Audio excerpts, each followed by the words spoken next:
Oke, kali ini kita akan coba bedah sebuah gagasan spiritual yang kelihatannya dalam dan rumit, tapi kita akan coba buat jadi lebih gampang dicerna. Nah, kita akan dalami ceramah dari Syaiful Karim. Ini benar-benar ngajak kita untuk mikir ulang, sebenarnya kita ini siapa sih? Dan buat apa kita ada di sini? Kurang lebih, ini yang akan kita bahas. Mulai dari misi spiritual kita, lalu ada 6 jalan untuk menjadi manusia yang utuh, terus ada kabar besar soal kedamaian, peta untuk dunia batin kita, dan yang terakhir, ini seru banget, soal frekuensi dari realitas kita. Oke, langsung aja kita masuk ke bagian pertama. Inti masalah yang diangkat itu begini. Kita ini kan sebenarnya makhluk spiritual, tapi kok punya misi di dunia fisik? Nah, disitulah letak dilemanya.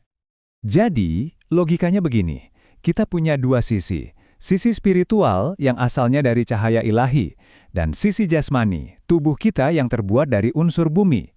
Nah, tubuh ini bukan untuk ditolak, justru ini adalah kendaraan kita. Tugas kita itu ya pakai kendaraan ini untuk membangun peradaban, tapi setirnya harus tetap pakai nilai-nilai luhur dari jiwa kita.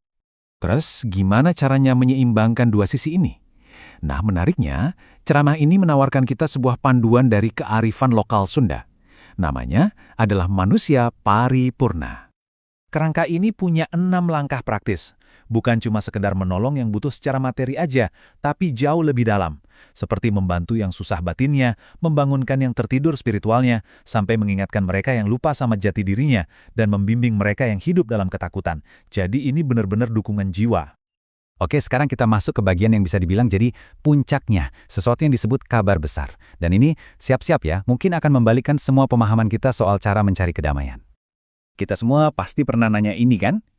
Gimana sih caranya biar damai di dunia yang kayak gini? Dan biasanya jawaban yang kita dapat adalah kita harus mencari, mengejar, berjuang untuk dapat ketenangan itu. Tapi kabar besarnya justru sebaliknya. Sebuah paradoks. Kuncinya apa? Kuncinya adalah berhenti mencari kedamaian. Aneh kan? Kita justru diminta untuk menerima secara radikal kondisi kita yang lagi nggak damai saat ini. Konsepnya itu disebut penyerimaan radikal. Artinya, kita diajak untuk merangkul apapun yang kita rasakan sekarang tanpa perlawanan. Lagi cemas, ya udah, terima. Lagi marah, terima. Soalnya, konflik batin itu kan muncul karena kita melawan kenyataan. Kita maunya A, tapi yang terjadi B.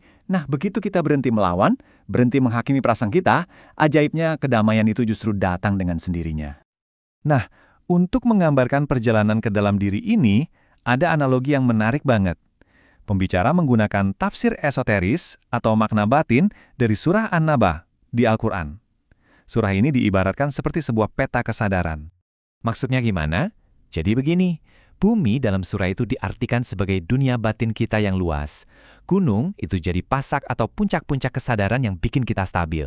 Bahkan malam itu menjadi semacam pakaian pelindung kita, dan siang adalah waktu kita beraksi. Lalu ada 7 yang kokoh, yang ditafsirkan sebagai 7 lapisan kesadaran yang harus kita lewati. Sampai akhirnya kita menemukan pelita yang terang benderang, yaitu cahaya ilahi di dalam diri kita sendiri. Keren banget kan cara memandangnya? Dan yang terakhir, ini bagian yang bikin semuanya jadi nyambung. Ternyata, ide-ide spiritual kuno tadi bisa dihubungkan ke konsep yang sangat modern, bahkan saintifik. Yaitu gagasan bahwa emosi kita itu punya getaran atau frekuensi yang bisa diukur. Coba deh kita lihat data ini. Menurut riset yang dikutip, emosi-emosi tinggi seperti tawa itu frekuensinya bisa sampai 500 Hz. Rasa syukur itu 150 Hz. Sekarang bandingkan dengan emosi-emosi rendah seperti rasa takut, cemburu, atau curiga yang frekuensinya cuma di kisaran 5-25 Hz. Apalagi rasa sakit atau mengeluh itu bisa di bawah 3 Hz. Jauh banget kan bedanya? Perbedaannya itu luar biasa. Lihat saja grafiknya. Rasa takut di 15 Hz, rasa syukur 150, dan tawa bisa sampai 500. Jomplang banget.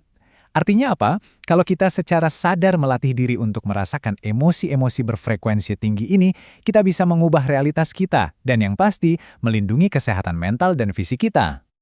Pada akhirnya, semua gagasan ini mengerucut pada satu pemikiran yang kuat. Mungkin kabar terbesar yang selama ini kita cari-cari di luar sana sebenarnya sudah ada di dalam diri kita. Selalu ada di sana. Pertanyaannya bukan lagi di mana, tapi apakah kita sudah siap untuk mendengarkan?